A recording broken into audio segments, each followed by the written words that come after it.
ലൈംഗിക ക്രിയയിൽ സ്ത്രീയെ സംബന്ധിച്ച് വളരെ ആഴത്തിലുള്ളതാണ് അവളുടെ ലൈംഗികത എന്ന് പറയുന്നത്. ഇതെല്ലാം ചേർന്ന സമ്പൂർണ്ണമായ അവസ്ഥയുടെ പൂർത്തീകരണമായിട്ടാണ് അവൾ ലൈംഗികതയെ അനുഭവിക്കുന്നത് എന്നുള്ളത്. അതുകൊണ്ട് പുരുഷനേക്കാൾ ആഴത്തിൽ വ്യാപിച്ചു കിടക്കുന്നതാണ് അവരുടെ ഓർഗാസം. അതുകൊണ്ട് ഒരു പുരുഷന് ഒരു സ്ത്രീയെ ആ രതിമൂർച്ചയുടെ അൾട്ടിമേറ്റ് ആയിട്ട് തലത്തിലേക്ക്, ആ പാരമാർത്ഥികതയിലേക്ക് എത്തിക്കാൻ കഴിഞ്ഞാൽ അവിടെ നിന്ന് ആ സ്ത്രീയെ സംബന്ധിച്ച് ഒരു രതിമൂർച്ചയല്ല സംഭവിക്കുന്നത്, ഒരുപാട് രതിമൂർച്ചകളാണ്. 1, 2, 3, 4 തുടർച്ചയായി രതിമൂർച്ചയെ അനുഭവിക്കാൻ പുരുഷനിൽ നിന്ന് വ്യത്യസ്തമായി ഒരു സ്ത്രീക്ക് സാധിക്കും.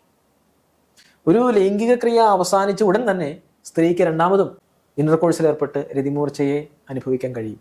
ഒരു പുരുഷന് അത് സാധ്യമല്ല. ഒരു പുരുഷനെ സംബന്ധിച്ച് ഒരു ഇന്റർകോഴ്സ് കഴിഞ്ഞ് ഒരു ഇജാക്കുലേഷൻ സംഭവിച്ചു കഴിഞ്ഞാൽ പിന്നെ 1 മണിക്കൂർ, ചുരുങ്ങിയത് അരമണിക്കൂറെങ്കിലും വേണം വീണ്ടും അതിലേക്ക് എത്താനായി. ഒരു സ്ത്രീയെ സംബന്ധിച്ച് അങ്ങനെ ഒരു ഇടവേളയുടെ ആവശ്യമേ ഇല്ല.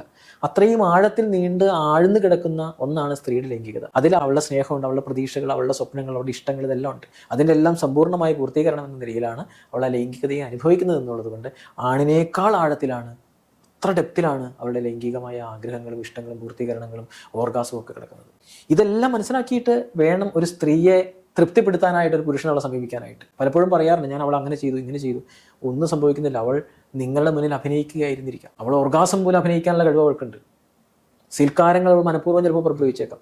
നിങ്ങൾക്ക് അവളെ തൃപ്തിപ്പെടുത്തണമെങ്കിൽ നിങ്ങൾ അവളെ ഒരു സ്ത്രീയായി ആദ്യം ബഹുമാനിക്കണം, അവളെ പരിഗണിക്കണം, അവളെ സ്നേഹിക്കണം.